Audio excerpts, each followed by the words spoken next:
First things first, how are you feeling? Feeling the same, man. Just hanging in there. So how was that Saturday playing through that, and did that break your focus, or were you still able to get it in? It didn't break no focus. Whatever we got to do to get the dub, really. So, team effort, we all did pretty good, so, yeah. And how do you keep the focus going forward? Big games coming up, but, My teammates, we all stay on each other, stay accountable, and we know we have a bigger goal. So, that's how we stay focused, stay locked in. What does it feel like to be able to accomplish that? As things started out pretty rough, now you're sitting pretty, everything's looking good. It feels really good, because a lot of people counted us out. A lot of people didn't think we was gonna be where we are right now, and we knew. You feel me? We just had to get some stuff together. And we knew if we get it together, then we could do some pretty good things. So, yeah. So Coach Kelly cited you Monday. It's like one of the great stories. So maybe some not so great memories. Were you that guy before that didn't go to class and was a little difficult? I had my times for sure. I ain't gonna lie. I had my times where I didn't feel like, want to go to class or certain things like that, But I feel like now I understand why I needed to do all those things, It wasn't. I was just in the moment, but I wasn't thinking about the bigger picture, graduating and all these things, So I really appreciate him for putting it in a better perspective for me and for my family and everything. So I'm greatly appreciated. Was there a moment where the light came on, or things clicked, or you were on board with this new coach and all that? Yes. Before I decided to come back, I had a conversation with him. I told him that I wanted to meet.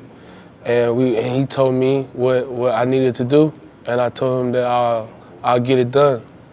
And if you just give me a chance, and he gave me a chance, and I've done everything he asked of me, and I'm going to continue to do that. How can you just kind of recap the last, 11 months where you go from the Texas Bowl, where you're kind of a junior varsity team and it's no good, to now where you're going to be in the SEC championship and things are just appear to be on the up and up? I guess you could say it's a lot of different emotions, but when he came in, he told us his process, told us everything, and we all bought in. We're happy now. Everything he said was true. Everything that he told us about the process, about trusting in it, keep working every day, the little details, everything's true, and everyone's seeing our success from it. So it's a wonderful feeling for sure. This is your 5th year here at LSU, right? Yeah. Can you speak to sort of the ebbs and flows that you've experienced with the program, and it all comes to an end on senior day on Saturday? Oh man, it's been a lot of ups and downs. I think everything happens for a reason, and like me coming back for my 5th year, and now we're, because I didn't want to leave out on the note of last year. I wanted to end out on more something like this, and it's just crazy how God works and everything just fall into place. So it's been a good road. I say 5 years. Do we have any special people coming in for the game and are going to be there on the field with you? All my family, really. Those are my special people. My mom, my dad, my brothers, and all of them. So yeah. So, last game in Tiger Stadium, do you feel like you're going to have any emotions or any special things that kind of give you energy when you're out there on the field? I don't know, because I did it last year too, so I had some emotions flowing. I don't think it would be as bad as it was last year. So, yeah, I have some emotions for sure, yeah.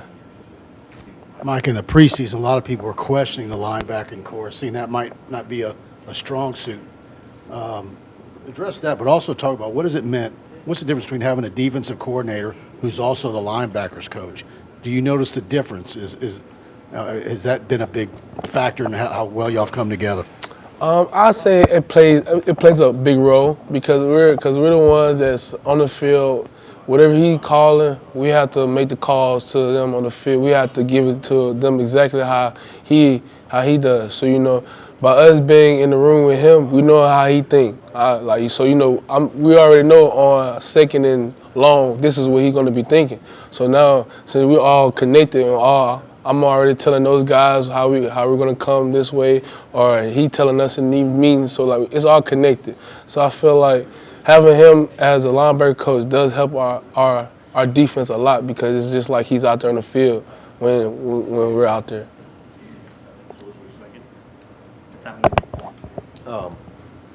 When Harold Perkins is a freshman, Yeah. I mean, y'all can't really make freshman jokes with him, huh? I mean, he's just kind of above all that stuff, right? Yeah. He showed himself to be more than just a freshman at this early point in the stage. I'm very happy for him. He always come in every day, great attitude and ready to work. He never changed, even though, you know, he had a great game this past weekend, came in today and worked hard, maybe even harder. That's one thing I like about him. He always gonna come in and work, so. I was talking to Miles Frazier about this. It's got to be frustrating for opposing offenses when the offensive linemen, those 5 guys, feel like they're doing their job, and this guy keeps flying in left and right and wrecking the play. Huh? Yeah. I'm pretty sure it annoys them for sure, you know. And for us, though, we love it because we don't got to cover as long. We ain't got to do all this as long. So, you know, it's very good to have a person like Perk on our defense that helps us.